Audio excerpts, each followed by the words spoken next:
without Climate-KIC actually. At least not in this function. So maybe it sounds, 6 million is a lot of money, obviously, and it's always important to stay humble. But it's not too long ago that we were talking about a couple of €1,000 that mattered, that made a difference for Thermondo. Really, a couple of €1,000 because we have 3 founders, so we all invested quite a big amount of our own cash into the company, and we all. Probably I didn't pay myself a salary for 18 months, I think. So there's a point that, where your future wife, or now wife, back then it was my girlfriend, she was my girlfriend, said, okay, Philip, maybe it's about to stop this, When your dad talks to you, said, Philip, I don't know what you're doing, you said you would stop it like 2 months ago and you're still doing it. And I said, Dad, I think it's another month, we have to break through another month. So clearly there was a time, very clearly, we wouldn't be around if it wasn't for the cash we got from Climate-KIC. So give me a hand for Franka, who was around back then.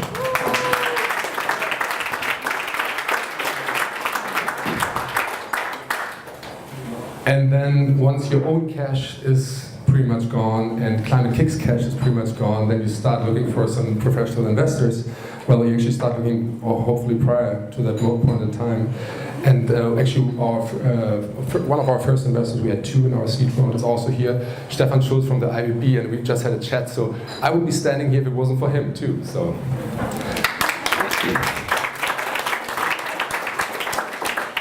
And then you sign that first shareholders agreement, and you welcome your new investors, and you sell,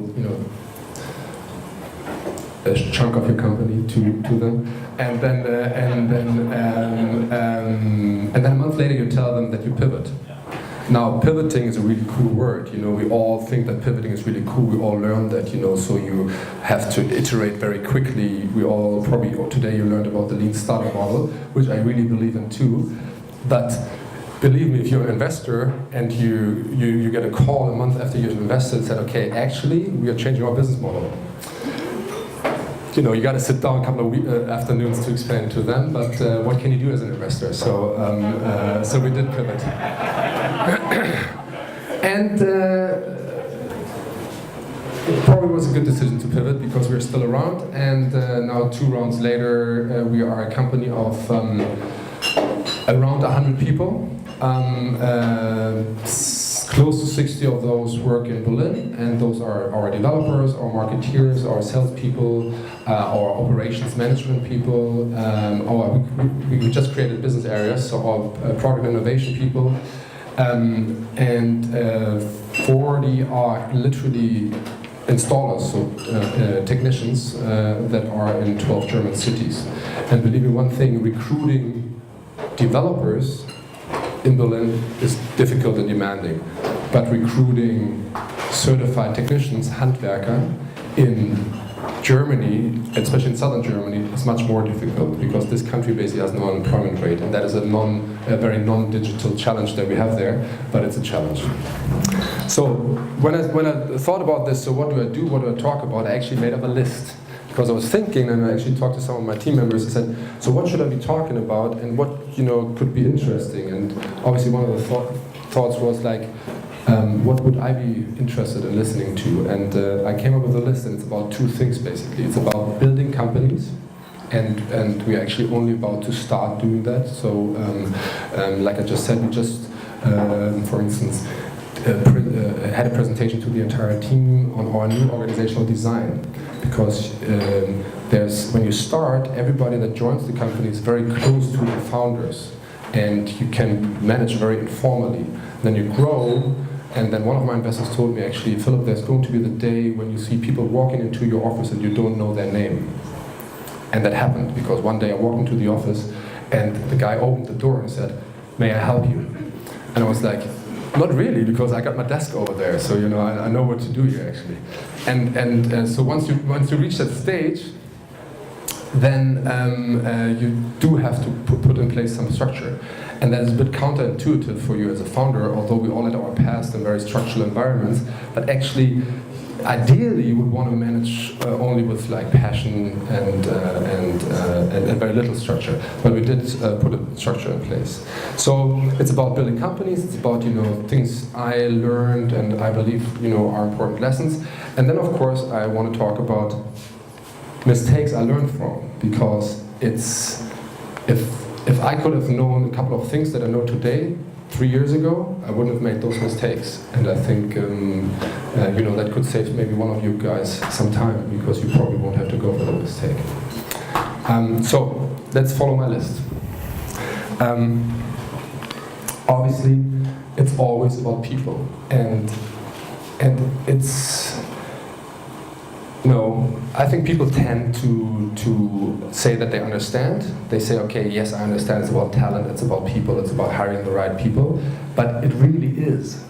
It really, really, really is about that, and it's almost only about that. So we have a very simple test. Florian, Christopher, and I, we came up with that test and said, okay, what is a prerequisite for a leader in our company? And we said, okay, it's one thing to say, well, guys, there's a fire. Because believe me one thing, every single day there's a fire in a startup.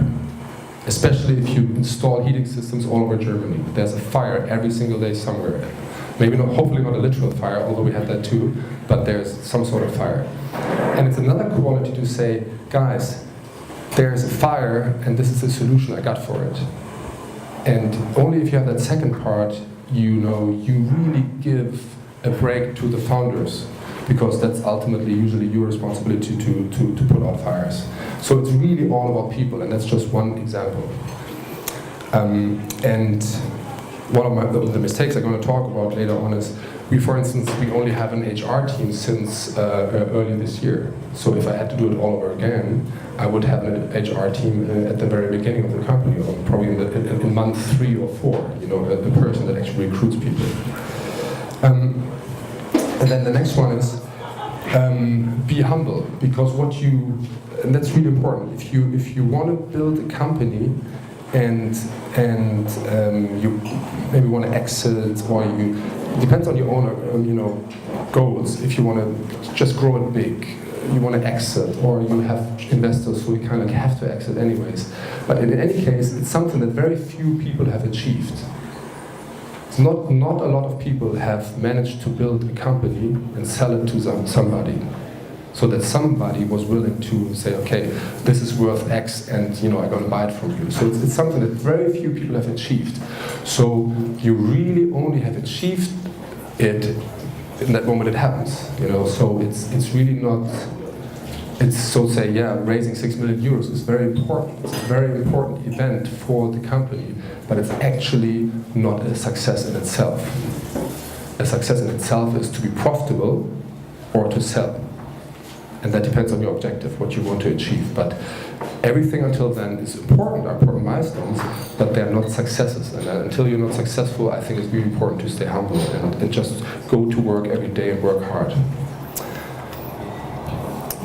Quick iterations, I just mentioned it. Yes, it works, I believe in it. So I think we are probably a pretty good example of a company that, because we do create a business model and an operational model that hasn't been around before, because what we essentially do is we take a very complex service, old heating system out and heating system in all over Germany, that nobody has ever done before, nobody has ever standardized it. So it's really, really complex what we do. We talk about pipings and screws and what's our forecasting system for a construction site without having seen that basement and what the actual situation is.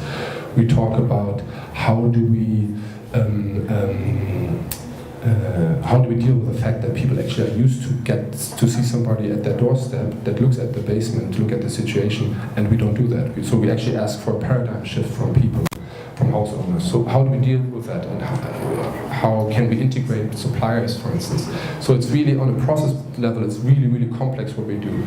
And I think you can only get there if you test, iterate, test, learn, iterate. And so I'm not saying lean startup is the most important and only concept out there, but there's definitely something you can learn from it. And I think that's actually also one of the strengths of startups. That's one of the biggest differentiators between a startup and a large company, that you stay humble towards yourself. You don't take yourself too serious, because you know what you do is pretty ambitious, and that's why you basically, just iterate every single day, and you don't believe in truth. You believe in, let's try and see if it works, and if it doesn't work, we gotta try something differently. And there's no, so to say, politics. And that's really important, by the way, to keep politics out of a company. And if you are growing larger, then actually, even as a startup, you have to look at that. And that might not be the coolest statement for everybody in here, but kind of pick digital if you can. So cleantech as an investor, from an investor's point of view, has been a very, very, very difficult road the last 15 years. So many of the cleantech VCs have invested in hardware companies that built something that sounded great, and then they maybe underestimated that, thin film solar is not exactly, the 15th thin film solar company is not exactly what the world was waiting for, and then they lost their money. So I can clearly say, if you have the chance to talk to digital investors, do that. If you have the chance to position yourself as a digital company, do that. Just because there's much more energy, much more momentum, much more success on that side of the venture VC landscape. And I would. So we are both. So we are, if you want, a clean tech company, but we're clearly a digital company. And from a cultural point of view, I think it's good to be a digital company. What else? I think it's about also balancing traction and innovation, because you need growth or traction to be able to go back to the capital markets. If you have no traction, fundraising is very difficult, because there are actually not too many VCs in Germany that invest on you just based on PowerPoint and because they like my voice. They invest on you because you have some traction, you have promised something in the past, and you have delivered to some sort of degree. That's why they invest in you, and they believe that you can make it happen in the future too. So if you go for something new, great, because I think that's what the world needs, and we actually are proud of being part of that group, and it's part of our DNA. But if you don't show traction, you won't be around for too long in Germany, at least. In the Silicon Valley, that might be different, because you see rounds that are just really large, and Series A, seed rounds really large, and you have more cash in the beginning. But in Europe, you need to go back to the capital markets more frequently. The round sizes are smaller, so traction is really important.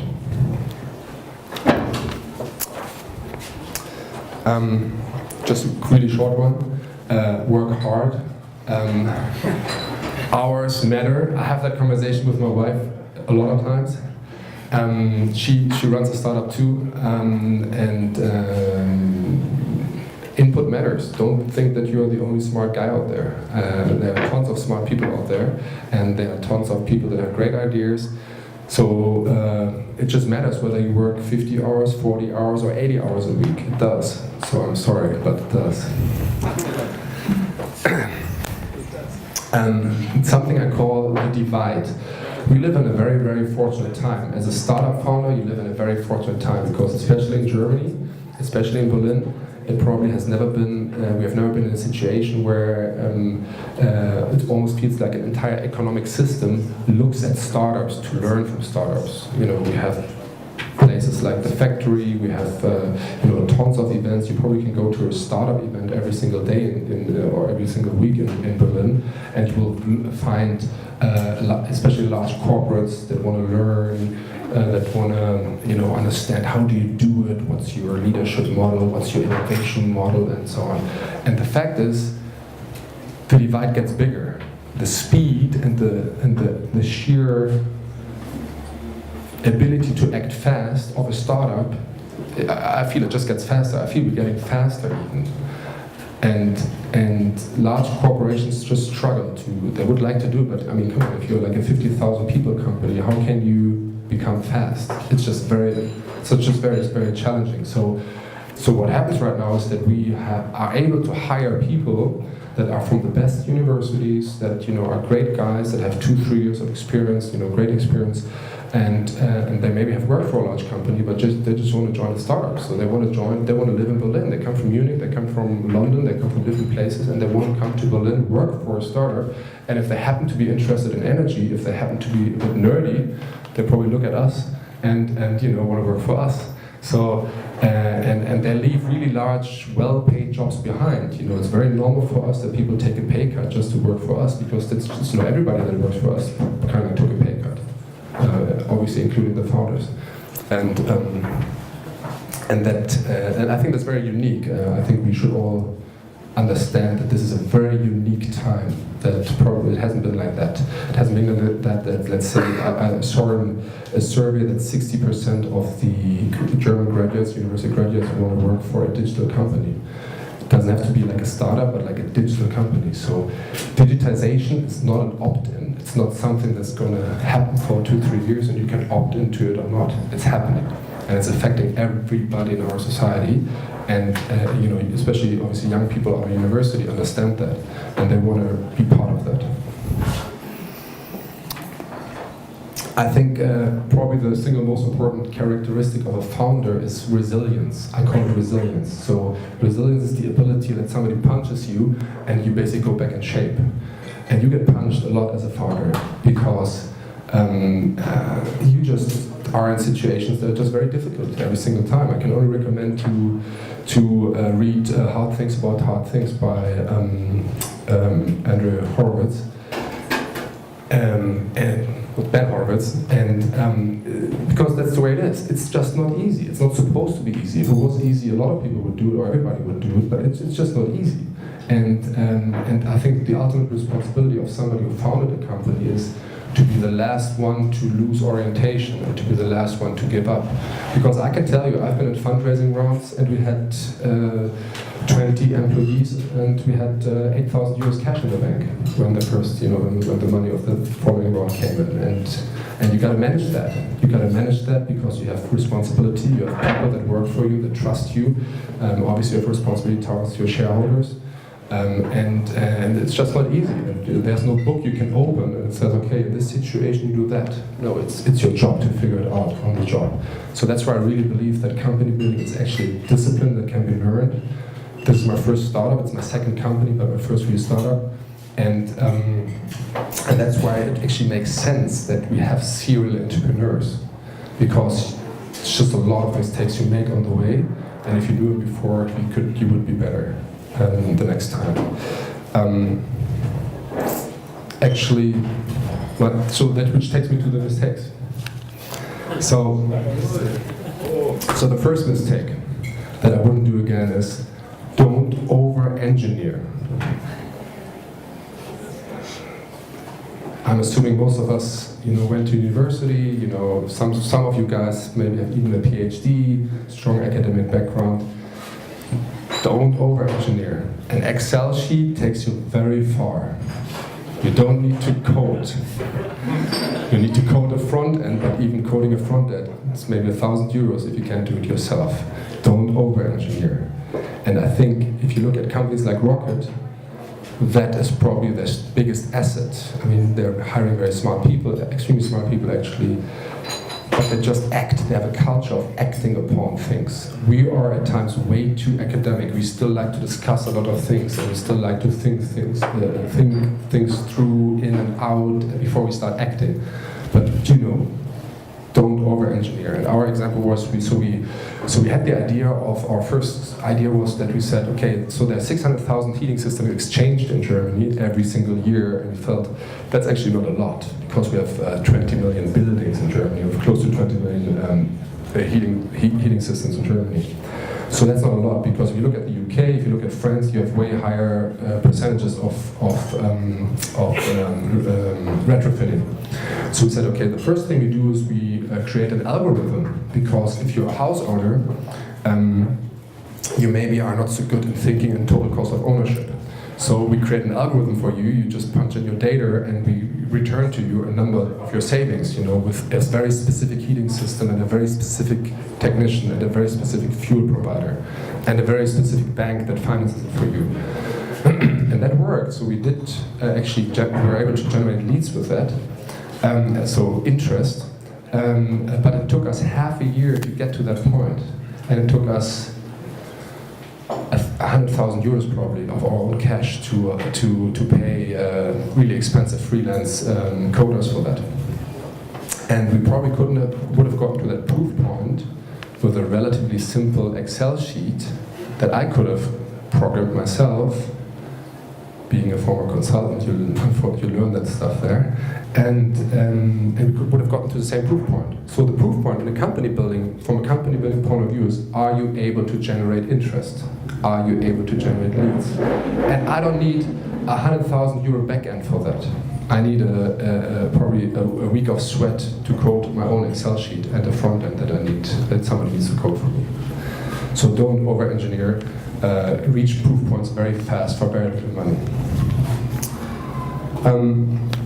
Like I just said, build an HR team early, and that's actually funny because I would look at myself as somebody who understands stuff like that. I would look at myself as somebody who understands that business is all about people, that business is all about soft things, that hard skills are important, but actually what really differentiates you is probably are the soft skills. So I do think that I'm experienced enough to understand stuff like that. Yet, we didn't have an HR person until 3 months ago. So we grew to be a 60-people company without an HR person, which meant that I was drafting and signing, well, I'm still signing, but drafting every single employment contract myself. So the most expensive resource of the company, not necessarily in terms of euros, but in terms of, let's say, opportunity cost, in terms of impact I have on the company, is spending time drafting employment contracts. That's not very smart, and it's also not very smart that we realized that we were behind in recruiting, because, like I said, recruiting craftsmen is very, very difficult in Germany, and we were behind, and yet we were not able to spend money on a full-time HR person to do that job. So I'm not saying hire an HR person day one. But there's a rule of thumb, once you reach 20 people, you should hire your first HR person, and that's what I would do. Although it's overhead and it costs obviously money, it hits your P&L, but I would do it if I did it again.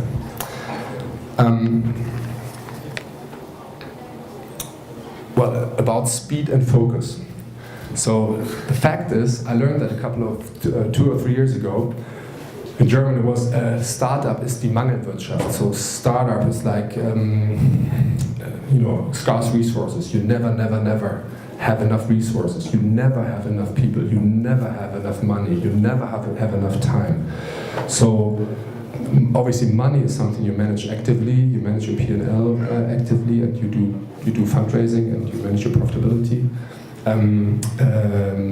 People, like I just said, it's also resources, it's cash, it's burn rate, but it's also HR, and it's your ability to recruit talent. But what you can really manage yourself every single day is your time.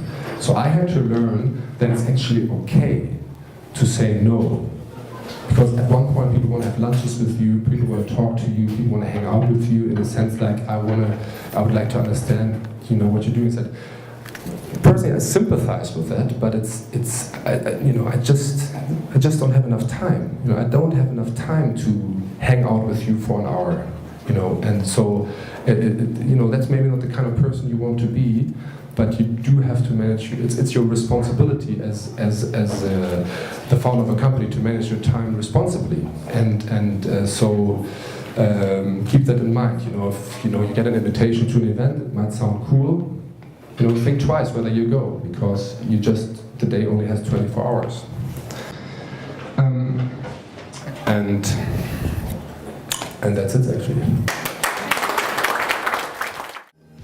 Our vacancies are here. Thanks for watching, and don't forget to subscribe to our YouTube channel.